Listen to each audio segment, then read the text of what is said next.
Assalamualaikum warahmatullahi wabarakatuh. Kenalkan, saya Afifan Fadli dengan kelas 25 dari kelas Analis Logika dan 1C. Di sini saya menyampaikan mengenai penerapan analisis faktor dari data FIFA 2018 sebagai salah ujian akhir praktikum pada mata kuliah ini. Untuk kasusnya data tentang prediksi pertandingan FIFA 2018 dengan data sebanyak 128 data dan 27 variabel. Akan dilakukan analisis faktor berdasarkan variabel atau karakteristik dari statistik pertandingan yang diberikan. Analisis faktor tersebut hanya menggunakan variabel numerik dalam data tersebut. Berikut penyelesaiannya dengan menggunakan analisis faktor dari data prediksi pertandingan FIFA 2018. Nah, pertama-tama kita memasukkan data tersebut ke dalam RStudio, kemudian memunculkan datanya seperti berikut. Kemudian kita melakukan penemuan ulang dengan kolom FIFA 2018 statistik ini kita namakan ulang seluruh kolomnya. Kemudian kita panggil 6 data pertama tersebut dari data FIFA 2018 statistik ini. Kemudian kita memilih kolom nomor untuk analisis faktor dari data prediksi pertandingan FIFA 2018 dengan diberi nama DF. Kemudian kita mengambil data numerik yaitu pada kolom 4 hingga 20 dari 22 kolom. Kemudian kita mengecek lagi kolom dan barisnya ini. Ternyata ada 128 baris dan 18 kolom untuk yang numerik saja. Kemudian kita mengganti NA dengan 0. Data NA-nya kita ganti dengan 0. Kemudian kita menampilkan 6 data pertama dari data DF ini. Kemudian kita melakukan uji Bartlett. Uji Bartlett ini digunakan untuk melihat apakah matriks korelasi bukan merupakan matriks identitas. Tujuannya untuk penyusutan dimensi peubah menjadi lebih sederhana dan bermanfaat tanpa banyak kehilangan informasi sebelumnya. Apabila keputusan dari uji Bartlett ini signifikan, maka matriks korelasi bukan matriks identitas. Maka penyusutan dimensi peubah tersebut bermakna untuk dilakukan analisis faktor. Hipotesisnya yaitu Hanot, matriks korelasi adalah matriks identitas, tidak terdapat korelasi antar variabel yang signifikan. Satunya, matriks korelasi adalah bukan matriks identitas, terdapat korelasi antar variabel yang signifikan. Ini adalah kode sintaks mengenai uji Bartlett of sphericity dari Profesor Shigenobu Aoki.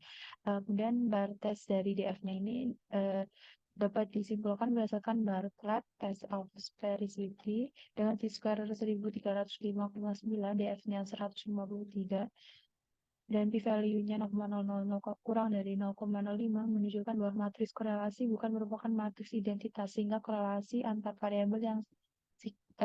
terdapat korelasi antar variabel yang signifikan.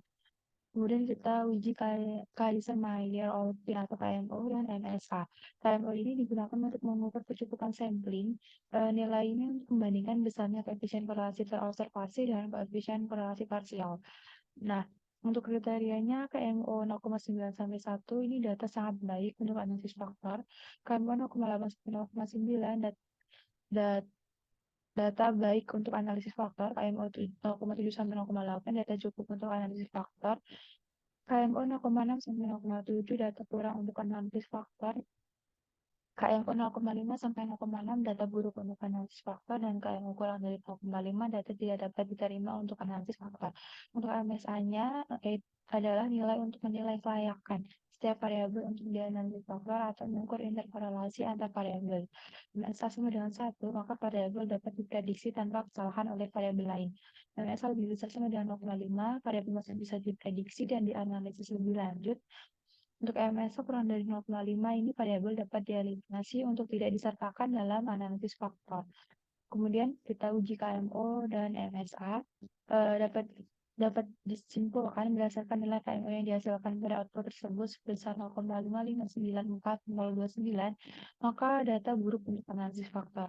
Untuk MSA-nya, dari output tersebut terdapat beberapa variabel yang memiliki nilai MSA kurang dari 0,5, sehingga variabel yang dengan nilai MSA kurang dari 0,5 ini yaitu variabel on target, target, block, offside, distance, covert, KMS, yellow red, first goal, di mana variabel tersebut tidak dapat disertakan dalam analisis faktor, sehingga variabel tersebut harus dieliminasi. Kemudian kita melakukan pengujian ulang pada uji Bartlett, KMO, dan MSA untuk variabel yang memiliki nilai MSA lebih besar sama dengan 0,5. Jadi kita buat data frame baru dengan nama df1. Kemudian ini untuk uji Bartlett-nya dapat disimpulkan bahwa chi-square 515,83 yang di F55 dan p-value-nya 0,00 kurang dari 0,05 menunjukkan bahwa matriks korelasi bukan merupakan matriks identitas sehingga terdapat korelasi antar variabel yang signifikan. Kemudian untuk uji KMO dan MSA-nya ini outputnya dari DF1 tadi, KMO-nya ini dihasilkan sebesar 0,761132. Jadi data frame 1 ini cukup untuk analisis faktor. Kemudian untuk MSA-nya ternyata ada MSA yang nilainya kurang dari 0,5 sehingga variabel gold score dan rate ini tidak dapat disertakan dalam analisis faktor sehingga variabel tersebut harus dieliminasi. Kemudian kita lakukan pengujian ulang lagi untuk uji batas KMO dan MSA. Kita membuat data frame baru dengan nama DF2 untuk variabel-variabel yang nilai MNT-nya lebih besar sama dengan 0,5. Kemudian kita lakukan uji Bartlett lagi, memunculkan output seperti ini sehingga kesimpulannya adalah dengan chi-square 503,32 di F36 dan p-value-nya 0,000 yang kurang dari 0,05 menunjukkan bahwa matriks korelasi bukan merupakan matriks identitas, sehingga terdapat korelasi antar variabel yang signifikan. Untuk uji KMO dan MSA-nya, outputnya seperti ini. KMO-nya berdasarkan nilai KMO 0,774238,5 maka data cukup untuk analisis faktor. Dan untuk MSA-nya dapat disimpulkan bahwa semua variabel memiliki nilai MSA-nya yang lebih dari 0,5 sehingga variabel masih bisa diprediksi dan dianalisis lebih lanjut. Kemudian dapat dilakukan ke tahap selanjutnya. Menentukan jumlah faktor. Di sini kita menentukan jumlah faktor misalkan script plot. Dari plot tersebut kita dapat mengambil kesimpulan di mana analisis paralel atau n paralelnya adalah 4 faktor. Jadi kita membuat analisis faktor dengan 4 faktor. Selanjutnya kita analisis faktor dengan faktanal. Di sini analisis faktanal, faktornya 4, format R. Munculkan output seperti ini, sehingga dapat disimpulkan bahwa berdasarkan output didapatkan bahwa jumlah keragaman yang tidak mampu dijelaskan oleh faktor untuk variabel bulk possession sebesar 5,6%, pas akurasi sebesar 44,1%, dan seterusnya ini. Kemudian untuk berdasarkan nilai NS loading-nya, untuk faktor 1, beberapa variabel yang memiliki korelasi yang kuat dengan faktor 1 yaitu variabel bulk possession, phase, dan pas akurasi. Untuk faktor 2, beberapa variabel yang memiliki korelasi yang kuat dengan faktor 2 yaitu variabel corner dan attempt. Untuk faktor 3, beberapa variabel yang memiliki korelasi yang kuat dengan faktor 3 yaitu variabel fall commit dan yellow card. Dan faktor 4 ini variabel yang memiliki korelasi yang kuat dengan faktor 4 yaitu variabel fix. Ternyata ada variabel yang tersisa yaitu safe. Mungkin variabel tersebut sudah terjelaskan dalam faktor lain karena di sini hasil analisnya hanya meminta kita untuk mengelompokkan ke dalam 4 faktor. Dan variabel safe ini tadi terdapat dalam outputnya memunculkan nilai yang negatif pada beberapa faktor. Kemudian kita analisis faktor dengan FA dan rotasi faktor dengan Varimax method. Rotasi Varimax adalah rotasi yang memaksimalkan faktor pembagian dan mengakibatkan korelasi berubah-ubah dengan suatu vektor mendekati satu korelasi dan vektor lainnya mendekati nol sehingga mudah diinterpretasikan. Nah, di sini kita analisis faktornya ini dengan library tersebut menunjukkan output seperti ini.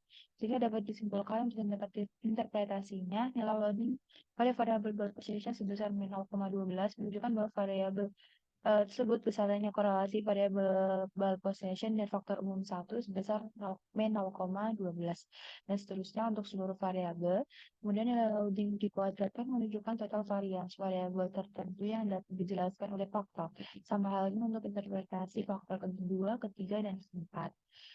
Kemudian untuk sum square loading 1 atau ML1, faktor 1 sebesar 1,23 menunjukkan total varians keseluruhan variabel asal X dapat dijelaskan oleh faktor 1. Nilai ini merupakan nilai lambda 1 dan seterusnya berlaku hingga sum square loading 4 atau ML4 pada faktor 4. Kemudian proportion var ML1 atau proporsi keragaman faktor 1 sebesar 14 menunjukkan proporsi total varians variabel asal yang dapat dijelaskan oleh faktor adalah 14%. Berlaku dan seterusnya hingga ML4. Kemudian untuk kesimpulan dari analisis faktor ini, berdasarkan hasil analisis faktor, diketahui bahwa terdapat 4 faktor dalam prediksi FIFA 2018. Untuk faktor satunya, game control atau kontrol permainan, yang terdiri dari variabel ball possession atau penguasaan bola, pass operan, dan pass akurasi atau akurasi operan. Kemudian untuk faktor duanya, yaitu attacking atau menyerang. Di sini terdiri dari variabel corner atau sudut dan upaya. Untuk faktor tiganya disiplin, terdiri dari variabel foul commit atau pelanggaran berkomitmen dan yellow card atau kartu kuning. Untuk faktor empatnya, odet atau yang lainnya, ini terdiri dari variabel free hit atau tendangan bebas. Nah, variabel yang tersisa ini save saat penyelamatan ini mungkin telah dijelaskan dalam faktor lain karena hanya memilih 4 faktor. Hanya dapat melihat faktor-faktor ini. Dan juga dapat melihat bahwa variabel tersebut dimuat secara negatif pada beberapa faktor. Terima kasih. Sekian yang dapat saya sampaikan. Banyak kekurangan, saya mohon maaf. Wassalamualaikum warahmatullahi wabarakatuh.